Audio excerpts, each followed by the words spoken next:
एक बार जन कल्याण का भाव मन में लेकर के नारद मुनि जी भ्रमण करने के लिए निकले। सुनना मेरी बहनों, बातें नहीं करनी है, अब कथा प्रारंभ हो चुकी है।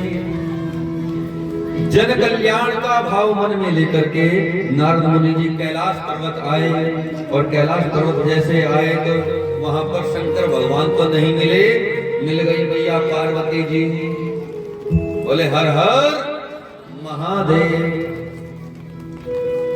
मैया पार्वती जी के दर्शन हुए तो प्रणाम किया, और प्रणाम करके कहने लगे भोलेनाथ किधर है, हमें महादेव से मिलना है मैया, महादेव जी किधर मिलेंगे।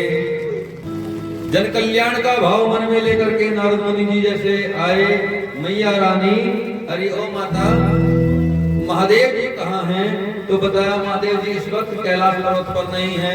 तो चलने लगे। मैया ने कहा अरे गुरुदेव, हे देवर्षि नारद, जा कहाँ रहे हो, जरा ठहरो तो सही, आए हो तो जलपान को करके जाओ। तो नारद जी ने कहा नहीं भैया, अभी आपके घर पर आपके पति देव नहीं है, हम अंदर प्रवेश नहीं कर सकते आपके घर में।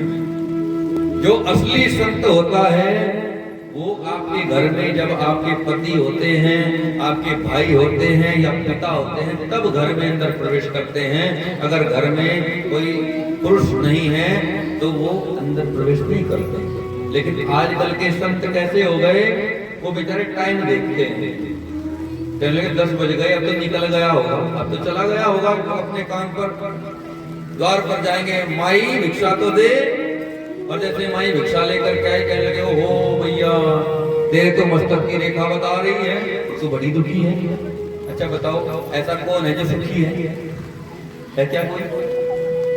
मैया ने कहा कोई बात नहीं बाबा, ये आटा लो और जाओ।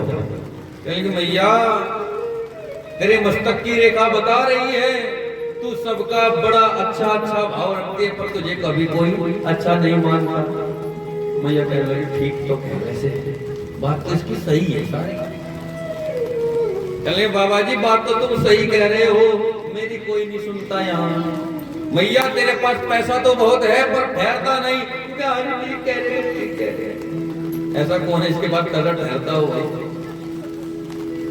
अरे मैया बस क्या बताऊं, तू मुझे 1100 रुपए दे दे, तेरे नाम का जप कर दूंगा मैं हरिद्वार में जाकर के, और तू जो तू चाहेगी वो तेरा पति तेरी मुट्ठी में हो जाएगा, और सास तो तुझे कुछ भी नहीं बोलेंगे। इसने कहा बस ये काम जरूर कर दे, 1100 के भी ले जा 1500।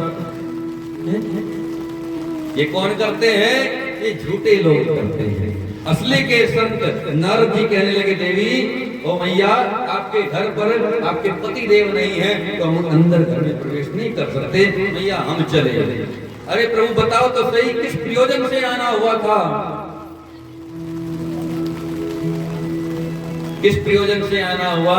तो आज नारद जी ने कहा मैया हमें तो शंकर भगवान जी से कुछ काम था, अब वो नहीं है तो आपको क्या बताए, कुछ हमारी व्यक्तिगत बात थी तथा कुछ पर्सनल बात थी हमारी जो हम शंकर भगवान को ही कह सकते हैं, आपको नहीं बताएंगे। मैया कहने लगी हे देवर्षि नारद तुम क्या पर्सनल बात कहते हो? नारद जी सुनो, महादेव मुझसे कुछ भी नहीं छिपाते, भगवान शंकर हमसे इतना प्रेम करते हैं, हमसे कुछ भी नहीं छिपाते, तो इसलिए आप संकोच ना करें, आप हमें बता दीजिए क्या बात है, क्या कहने आए हो। नारद जी ने एकदम से कह दिया मैया तुम कहते कुछ ना छिपाते, हाँ कुछ नहीं छिपाते, तो बताओ फिर शंकर जी के गले में जो मुंडों की माला है वो किसकी है?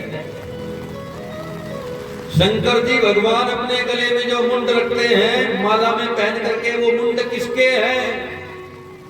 देवी कहने लगी हे भगवान ये तो हमने पता ही नहीं, और सुनो नारद जी हमने कभी पूछा नहीं, इसलिए महादेव जी ने हमें बताया नहीं। नारद जी कहने लगे अच्छा हरि देवी पूछने पर जो बताया जाए वो प्रेम थोड़े ना होता है, प्रेम तो वो होता है जो बिना पूछे बता देते हैं। मैया के माइंड में बैठ गई बात, कहने बात तो सही कह रहे हैं, आने दो शंकर भगवान को। और सुनो मैया ये किसी और के मुंड नहीं है, ये एक स्त्री के मुंड है, जब पता चला मेरे महादेव अपने हृदय से किसी स्त्री के मुंड लगा करके रखते हैं, क्रोध आ गया। अच्छा, अगर आप किसी रोज कपड़े धुल रही हो और भाई साहब की जेब से पर्स निकल जाए, कपड़ों के अंदर ही रह जाए, और जैसे तुमने पर्स खोल करके देखा पड़ोसन की फोटो मिल जाए, फिर क्या करोगे? हे भगवान, ये इस उम्र में भी पड़ोसन की फोटो लेके घूम रहे, मैं तो इन्हें इतना अच्छा समझती थी, है जी। ऐसा ही आज हुआ, माता पार्वती जी ने देखा, अरे मेरे महादेव अपने गले में अपने हृदय से लगा करके किसी और के मुंड रखते हैं, और मैं सोचती हूँ मुझसे ही प्रेम करते हैं। तो आकर कोप भवन में बैठ गई जाकर के, और नारद जी इधर से निकल पड़े। हमने अपना कार्य कर दिया जो करने आए थे। आगे बढ़े, शंकर जी आए, देवी ओ पार्वती, अरे ओ उमा, कहाँ हो, जरा बताओ तो सही। देवी ना बोले, जाकर के देखा को भवन में बैठी है।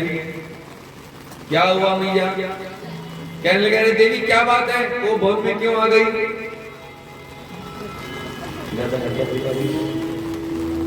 क्यों मैया छुट्टी कर दी? तो जी प्रेम से बोले,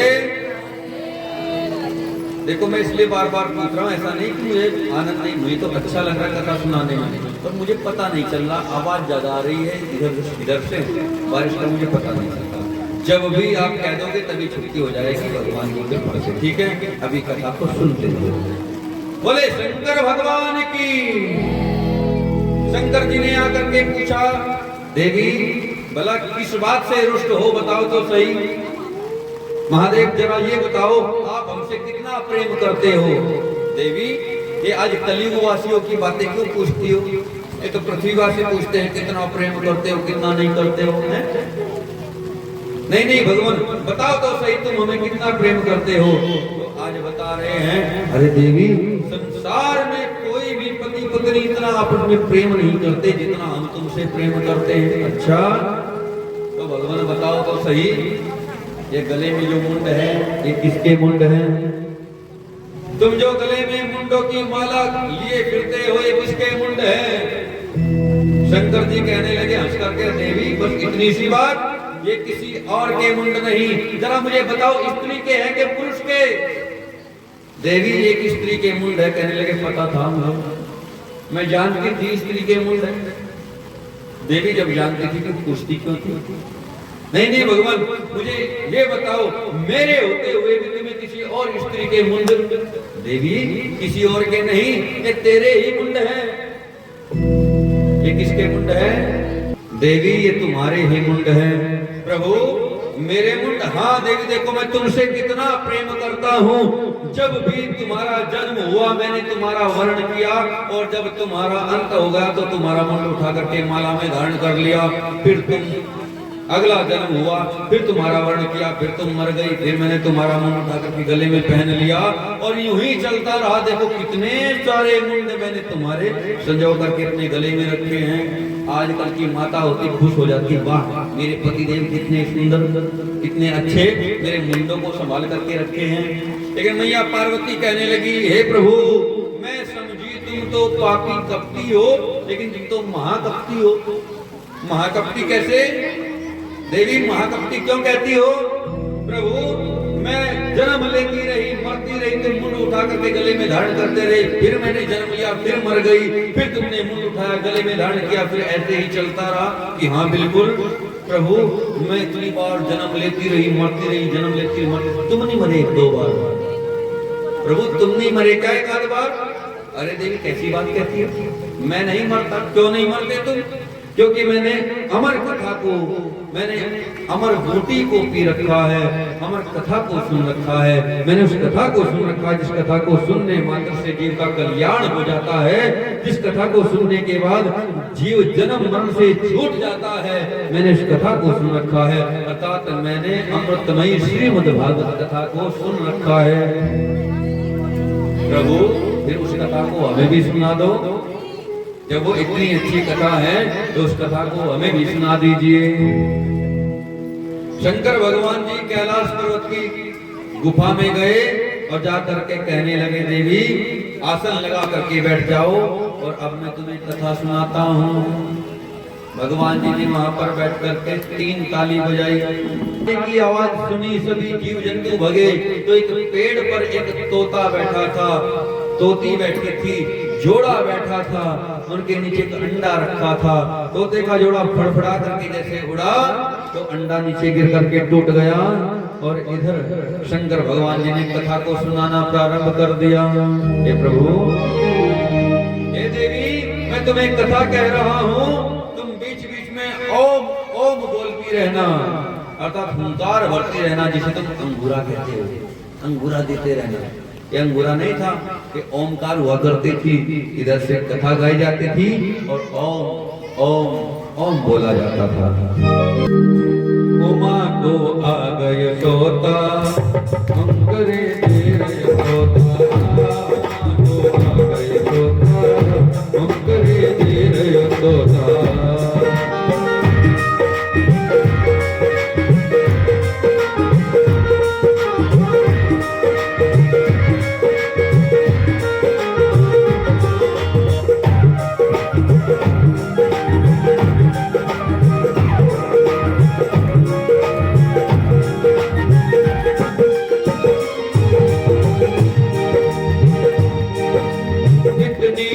शिव शंकर घोड़ा को लगी बनाने, इतनी सुन शिव शंकर घोड़ा को लगी बनाने। सुन ले वो चित लगाई शिव लागे कथा सुनाने, सुन ले वो चित लगाई शिव लागे कथा सुनाने। सुन ले वो चित लगाई शिव लागे कथा सुनाने, सुन ले वो चित लगाई शिव लागे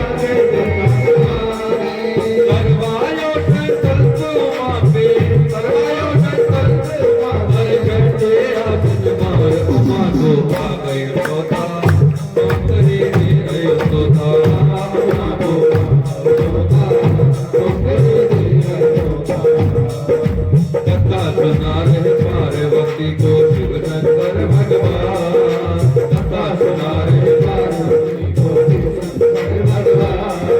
सुनते अमर कथा के बंद हो गए कान, उमा को आ गए तोता, तुम करे दे तोता, उमा को आ गए तोता, तुम करे दे तोता। इधर शंकर भगवान जी कथा को कहने लगे और मैया ओम ओम बोलने लगी।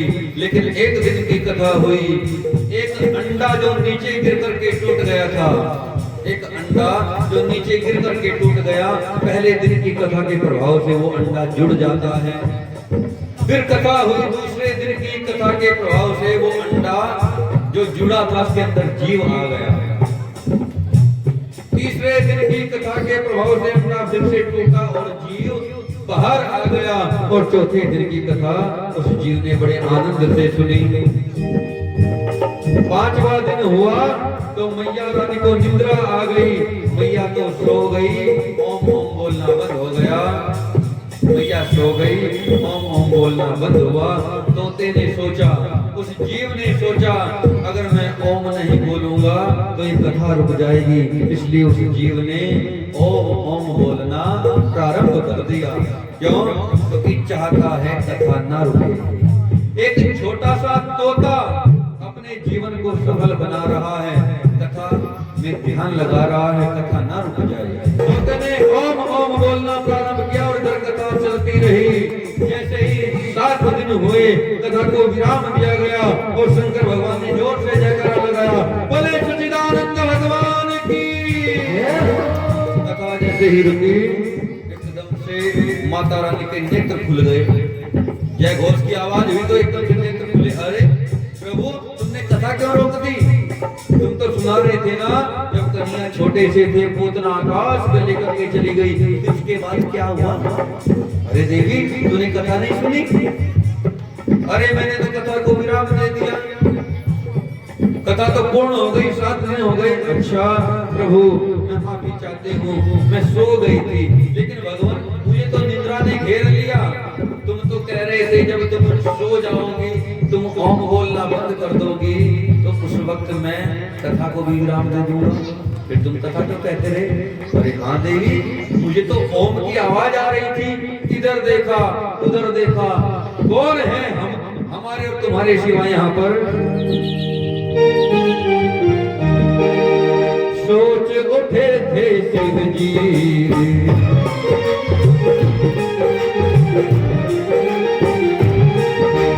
सोच उठे थे शिव जी, ये हुंकारा कौन भरा था? सोच उठे थे शिव जी, देखा और न कोई, बस एक तोता बैठा था। देखा और न कोई, बस एक तोता बैठा था। देखा और न कोई, बस एक तोता बैठा था। देखा और न कोई, बस एक तोता बैठा था।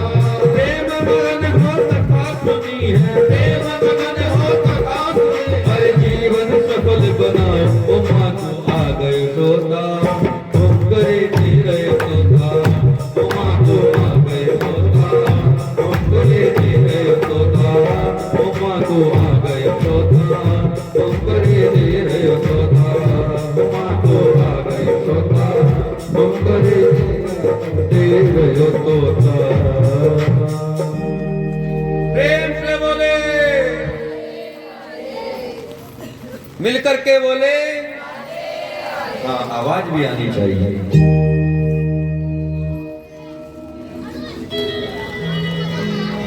शंकर भगवान जी कहने लगे, अरे देवी, तुम्हारे और हमारे सिवाय इस कथा में और इस गुफा में कौन है? तो इधर देखा उधर देखा तो आज नजर आया एक तोता।